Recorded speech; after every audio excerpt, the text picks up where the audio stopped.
Welcome to EPG Pathshala program. Myself Meenal Katarnikar, Associate Professor from the Department of Philosophy, University of Mumbai. We are now going to discuss the epistemological context of Indian logic with special reference to Nyaya and Buddhism, which is the Logic 1 module number 3.22. This module will give us the basic idea of the concepts in Indian epistemological theories such as Jnana, Prama, Pramana, Pramata, Prameya, Pramanya, etc. So let us go to the session. Let us go to the discussion on Indian epistemology. As the students of philosophy, we know that epistemology is the core part of philosophy which deals with the concept of knowledge. So, what is knowledge? From where it arises? So, sources of knowledge, the criterion of truth and falsity of knowledge, and the criterion of validity. These are some basic issues which are discussed in epistemology. When we talk about knowledge, there are three components. One is the person who is grasping the object or the person who is cognizing. The other concept is the object of knowledge, the thing that is grasped by the person, and third concept is the interaction between the subject and object, that is the resulting knowledge.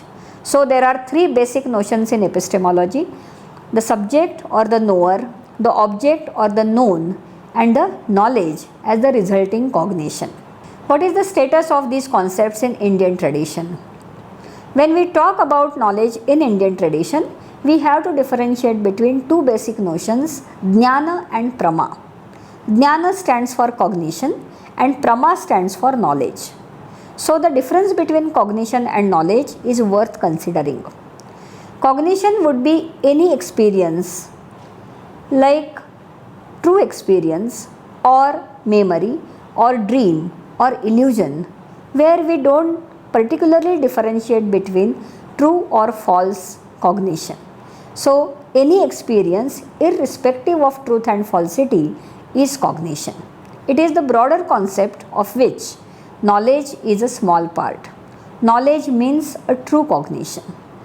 When we categorize all the experiences and we segregate them into true and false experiences, we get a small class of true experiences which are termed as knowledge.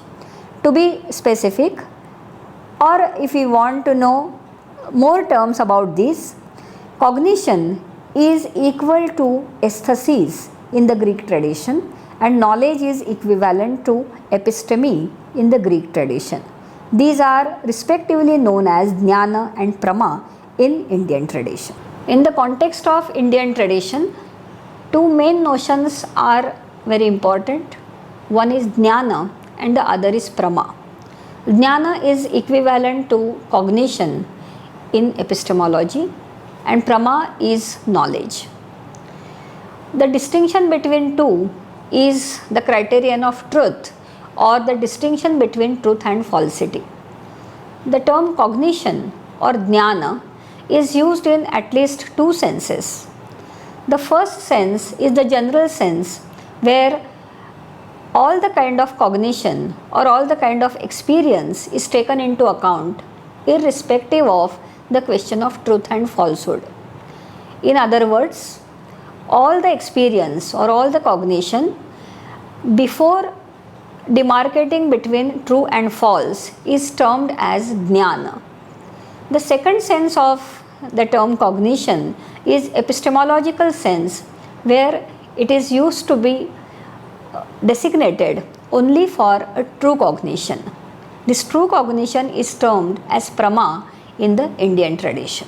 The distinction between Jnana and Prama or cognition and knowledge gives us some more ideas about the connection of knowledge to certainty, incorrigibility and infallibility. In other words, when there is discussion of knowledge, generally knowledge is taken to be some certain state of mind which is incorrigible and infallible. So knowledge is inseparable from these aspects, that is the general understanding about knowledge, and the epistemologists were mainly searching for how do we arrive at this certain or incorrigible or infallible state. In other words, they were searching for some criterion of validity where it would be easy to distinguish between certain from ambiguous, corrigible from incorrigible, and infallible from fallible. One of the central themes in the theories of knowledge was epistemic justification. When there is any knowledge claim, it is taken to be rooted in some or other kind of vindication. When a person claims to know something in the world, it is assumed that the person is making this claim on some strong grounds or on some valid grounds. If the claim of knowledge is justified, that claim sustains as the knowledge claim, and if the claim is not justified on any grounds, that claim is rectified. So epistemic justification is very central to any theory of knowledge. Earlier we talked about three main components of any theory of knowledge, that is the subject, the knower, second is the object or the known, and third is the knowledge or the cognition. Now we will talk about the knower and various dimensions of the knower. The Sanskrit term for knower is pramata. Ordinarily in Indian tradition, soul or Atman is regarded as the knower, but the schools which do not accept the notion of Atman in any sense, they may find it difficult to assert that Atman is the knower, and therefore there is need to talk about the knower in more objective sense. And in this context, we can talk about four dimensions of knower. These dimensions are biophysical dimension, psychological dimension, rational dimension, and spiritual dimension. What is the meaning of these dimensions? Biophysical dimension gives us the idea of the body or physical aspect of the knower, where we can connect to the cognition through sense perception. So sense organs are mainly the content of this biophysical dimension. In the psychological dimension, we can refer to the notion of mind, and we can relate it to the psychological phenomenon like memory or recognition. We all are familiar with the rational dimension, as the human person is defined to be a rational being.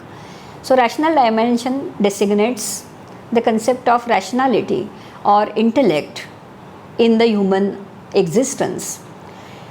And in addition to these three dimensions, there is spiritual dimension to the knower also, where we can refer to the phenomenon of intuition or something like extrasensory perception, which is also part of epistemological discussion. The advantage of these four dimensions is that with the idea of knower having these four aspects, one can explain varieties of knowledge such as perceptual knowledge, inferential knowledge, or verbal testimony, or even memory, which are discussed in the Indian tradition.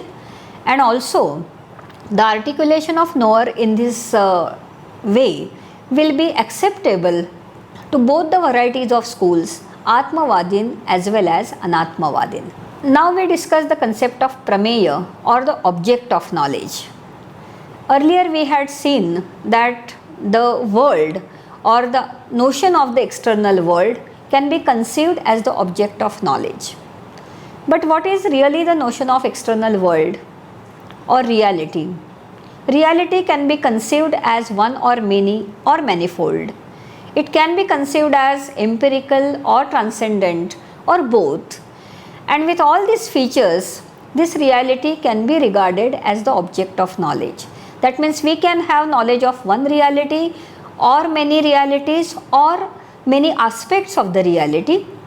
At the same time, we can know the empirical truth, empirical reality or the transcendent reality. Here also we can make sense of both the varieties of knowledge, empirical as well as transcendent. However, a very important question in the Indian tradition, or for that matter in any tradition dealing with epistemology, is whether reality is mind independent or whether it is constructed by the knower. And this decides the further development of epistemological theory. We can see that in Indian tradition there are two main paradigms. One is a realistic paradigm and the other is constructivist paradigm. So in realistic paradigm, it is assumed that reality is given as the independent object, while in the constructivist paradigm, it is assumed that reality is not totally given as the independent object, but it is partly given and partly constructed. Third notion is the notion of knowledge or prama, or variably pramana also. It is assumed that the interaction between the subject and the object results into the knowledge. The interaction decides whether the subject grasps the object correctly or not. If it is grasped correctly, it leads to the true cognition. If it is not grasped correctly, it leads to the false cognition, which is to be rectified, and the lead is to be taken to the correct cognition. So the successful construction of the subject or the successful obtainment of the subject leads to the knowledge.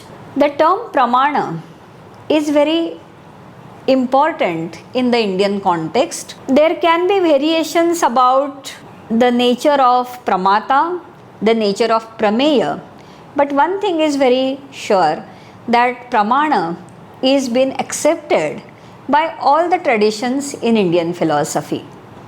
There may be varieties of senses of pramana, but any epistemological theory in the Indian tradition starts with enumerating the number of pramanas and the definition of pramana. Pramana is also used in two senses. First sense, or very primary sense of the pramana, is that it is known to be the instrument of true cognition.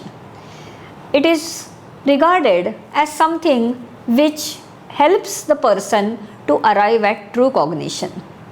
Another sense of the pramana, which is the epistemological sense, ascribes it the meaning that pramana is not the instrument, but it itself is the true cognition. Sometimes the word pramana is also used in the sense of origin or the source of cognition. The two senses of pramana are more systematically articulated in the four conceptions of pramana. One is very primary concept of pramana, which is articulated by the Nyaya Vaisheshika systems, where prama, that is knowledge, is known to be just the connection to the complex facts, and pramana is a special instrument that helps the person to get connected with those complex facts. Second idea of pramana is available in the Buddhist epistemology, where pramana is regarded as that cognition which is uncontradicted. Here there is no distinction between prama and pramana, but pramana itself is taken to be the uncontradicted cognition or otherwise knowledge, type of knowledge. Third concept is the concept found in Mimamsa tradition, where it is discussed in a very different dimension. Knowledge or pramana is known to be having newness as well as non-sublatedness. Knowledge is that cognition which presents to the knower the object which is not known before, and it is that cognition which will not be sublated by any other cognition. The fourth concept of pramana is given by the Jainas, where they define pramana as the illumination of both subject and object, and also as free from the contradiction. Knowledge must have the self-guarantee, so it is self-illumination. Knowledge must be, or pramana must be, illuminating the object, otherwise it is not pramana at all. So this is the illumination of the object, and it should be free from the obstruction like doubt or illusion or any other kind of error. So these are four varieties or four different concepts of pramana found in Indian tradition. In general theory, 6 pramanas are accepted, and these 6 pramanas are with different numbers corroborated in different systems of Indian philosophy. These 6 pramanas we will talk one by one. So first pramana is perception. It is known to be direct knowledge, and it is more correctly known as sense perception, but it may also include intuition, and in both the senses it is direct knowledge. Second pramana is anumana or inference. It is the knowledge of something with the help of its mark. As we know, it is knowledge of the fire on the basis of smoke. Smoke is known to be the mark of fire, essential mark of fire, and this is the knowledge which crosses the boundaries of sense perception. It is more logical or rational type of knowledge. Third type of pramana is shabda or verbal testimony. It is the knowledge through language. It can have 2 dimensions. In ordinary sense, it is the knowledge through language of any object, and in more specialized sense, it is the knowledge through the scriptures. So it has 2 varieties, ordinary word and the scriptural word. These 3 pramanas are known to be the major pramanas because they are taken to be irreducible or independent or distinct pramanas. The 3 pramanas that we are going to see now are the combinations of the earlier 2, or then they are known to be the minor pramanas. Out of them, first is upamana pramana, which is known as comparison or the knowledge based on similarity. In the module on upamana, we are going to discuss the nature of upamana in detail. So here we will not talk much about upamana. The next pramana is arthapatti, which means implication. In detail, it is known as that kind of cognition which is helpful in bridging the gap between 2 apparently contradictory facts. The schools like Purva Mimamsa or specially Prabhakara school of Mimamsakas has accepted this pramana. Last pramana is Anupalabdhi. It is the knowledge of non-existence. No doubt there are many types of non-existences articulated in Nyaya and Jaina schools, but the knowledge of non-existence is the main epistemic problem, and how do we know something is non-existent is articulated in the pramana called Anupalabdhi. Let us have this system-wise review of the pramanas. Let us go from 1 to 6. So Charvakas is the system which accepts only one pramana, and that is sense perception. They do not accept pramana of perception in the sense of intuition. They are very specific that perception means sense perception. As the history of Indian epistemology in general and Charvakas let us know, some sophisticated Charvakas also accept inference, which is grounded in sense perception, as additional pramana. But that is a matter of different module. So we will talk about it in different module. The systems that accept 2 pramanas are Buddhists and the Vaisheshikas. They accept Pratyaksha and Anumana. The Yoga system, the Sankhya system and the Jainas, they accept 3 pramanas, namely Pratyaksha, Anumana and Shabda.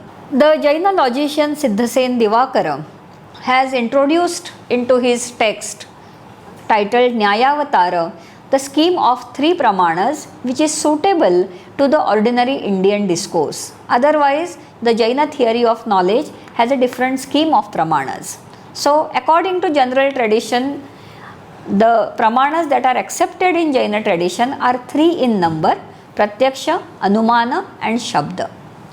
The Nyaya system adds the fourth pramana to these three pramanas, and they add the pramana called upamana, and therefore the number of pramanas accepted by them is 4. The Prabhakara Mimamsakas add to it the fifth pramana, that is Arthapatti, and the number of pramanas accepted by them is 5. The Kumarila Bhatta or the Bhatta school of Mimamsakas add the sixth one, that is Anupalabdhi, and therefore the number of pramanas accepted by them is 6. The Vedantins also go with the Mimamsakas and they accept six pramanas. The number of pramanas and the variation between the number of pramanas accepted by the schools depends upon the priorities or a kind of logic accepted by the systems. Sometimes irreducibility is the criterion. Sometimes the distinctness of the pramanas or their matching to the metaphysical categories accepted by the system is the criterion. But there is no elaborate discussion in any particular system about why a particular number of pramanas is accepted in that system. As mentioned earlier, in the Jaina tradition, there is a different notion or there is different scheme of the pramanas. They don't go with the 6 pramanas which are mentioned as the general pramanas in the Indian tradition. They start with categorizing the pramanas into Pratyaksha and Paroksha. Pratyaksha is subdivided into empirical perception and transcendent perception. In the category of transcendent perception, they have 3 sub-varieties. One is clairvoyance, other is telepathy, and third is omniscience. In the category of Paroksha Pramanas, they have introduced the Pramanas like memory, recognition and induction, which are not generally accepted in the Indian tradition as the distinct Pramanas. These categories are accepted as the supportive conditions in the Indian systems but not as the distinct Pramanas. Jainas have included them in the scheme of Paroksha Pramanas. In addition to these 3 Pramanas, they also incorporate Anumana and verbal testimony in the scheme of Paroksha Pramanas. But in the logic of Siddhasen Divakara, there is a proper synthesis between the traditional Jaina theory and the general Indian theory, and Pratyaksha, Anumana and Shabda are given as the Pramanas accepted by Jaina tradition. Authenticity of knowledge or Pramanya is one of the issues that is being discussed by the Indian systems with a great rigor. According to Nyaya system, the authenticity of knowledge depends upon the object. So whether cognition is true or false does not depend upon whether the knower confirms the cognition, but it totally depends upon whether the object is grasped correctly or not. This is known as Parataha Pramanyavada in Indian tradition.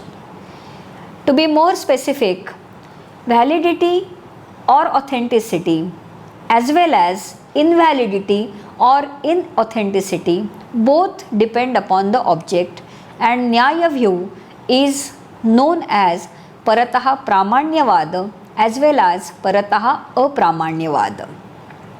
In the system of Mimamsa, they have different view about the Pramanya. According to them, every cognition is true at the time of its origin because the knower is sure about the truth of the cognition. But the cognition is confirmed to be false only after the incorrect grasp of the object. So according to them, Pramanya is Swataha and Apramanya is Parataha. This is known as intrinsic validity of knowledge and extrinsic invalidity of knowledge. Buddhists have third view, and according to them, particularly according to Yogacara school of Buddhism, every cognition is invalid intrinsically. The momentary metaphysics of Buddhists does not allow them to entitle any cognition to be authentic or true, and therefore any cognition misgrasps the object at the time of its origin. So knowledge is intrinsically invalid, but only on the norm of arthakriya karitva, that means its utility in the ordinary sense, it proves to be correct. So, knowledge is proved to be valid only with the help of external objects. The Buddhist view is known as intrinsic invalidity and extrinsic validity of cognition. Now let us talk about the two paradigms that were mentioned earlier, the realistic paradigm and the constructivist paradigm. Nyaya Vaisheshika schools are holding the realistic paradigm of knowledge, where the triad of the subject, the object and the knowledge is accepted as it is given. In other words, the subject exists independently of the object exists independently of the subject, and the interaction between the subject and object gives rise to the knowledge. This is the realistic paradigm because the existence of every component of knowledge is accepted independently of each other. The constructivist paradigm is accepted by the Buddhists, according to which there is no clear acceptance of the triad of subject, object and knowledge. Whether object is existing independently or not cannot be confirmed by the subject, so the notion of object or the idea of the object is partly given in the world and partly it is constructed by the subject. So the notion of the object is not totally independent of the knowing mind or the subject's cognition. Cognition is the construction of the object on the part of the subject, and this kind of epistemological paradigm influences many other discussions in the epistemology which are coming in future. Buddhists are mainly the advocates of this constructivist paradigm. Let us go to know the differences between the realistic and the constructivist paradigm that we discussed just now. First difference comes in the prama and pramana relation. In the realistic paradigm, particularly the Nyaya system categorically differentiates between the knowledge and the instrument of knowledge. Instrument of knowledge is the process, and the result of that process is the product, that is prama, and therefore prama is different from the instrument. Prama is equal to the pramana phala. In the constructivist paradigm, the Buddhists do not accept the difference between prama and pramana. According to them, pramana is not the means or instrument of cognition, it is the type of knowledge itself. Second distinction is the relation between pramana and prameya. According to Buddhists, the pramanas which are accepted in their tradition, namely pratyaksha and anumana, have two specific objects to grasp. Pratyaksha grasps only the particular, and the inference or anumana grasps only the universal. There is no interchange between the object of knowledge and the pramana that grasps those objects. So there is one-to-one relation between the pramana and prameya. This theory is known as pramana vyavastha or pramana viplava. As against this, the Nyaya thinkers hold that the object of knowledge can be grasped by any of the four pramanas which are acceptable to their tradition. If the object cannot be grasped by one pramana, there is another pramana to give us knowledge of that object. This system is known as pramana samplava or pramana sankara. The main points that we should note about these paradigms is that the epistemological debates and the differences of opinion among various schools are closely connected with the metaphysical theories and concepts accepted by those particular schools. Realism, constructivism is the duo which is very central to the epistemological field in Indian tradition, I'll just say it in other words. Another important point which is to be noted is that in Indian tradition, we do not find the debates between empiricism and rationalism, which are otherwise known to be the epistemological debates. The main debate between the Indian epistemological systems is between realism and constructivism. So, while studying Indian epistemology, this feature of the debates in Indian tradition must be remembered very importantly. What could be the reason that empiricism and rationalism are not the debating theories in Indian tradition? One very important reason is that the experience and the intellect are never regarded as excluding each other. This is reflected in the scheme of pramanas in the Indian tradition. Nyaya school accepts 4 pramanas where pratyaksha and anumana appear on the equal level. Same is the case in the Buddhist tradition, and we will see that pratyaksha is accepted in all the systems of Indian tradition, whether they are empiricist or rationalist.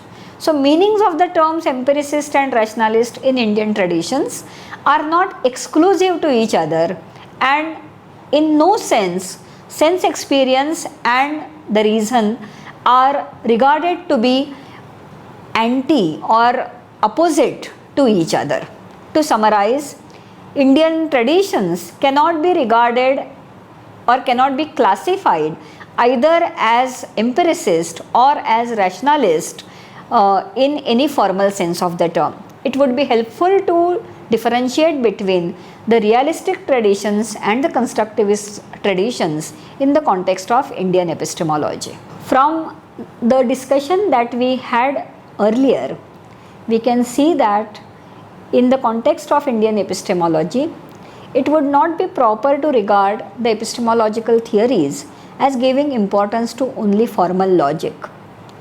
On one hand, Indian epistemology is related to logic, but on the other hand, it is closely connected to the streams like metaphysics, psychology, as well as philosophy of mind.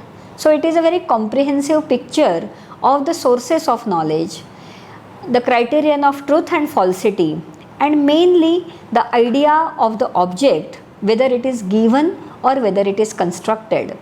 All the schools in Indian tradition are falling into these 2 broad categories of realism and constructivism, as we discussed earlier. The pramanas in the Indian tradition are very important field or important area which give us very comprehensive look of knowledge as elaborated by the Indian logicians. So, when we study Indian epistemology, we should give proper attention to our notions of the subject, object, knowledge, pramanas, and the norms of validity. Please refer to the write-up that is available on this module, and also refer to the reference list that is mentioned at the end of this module. Thank you very much.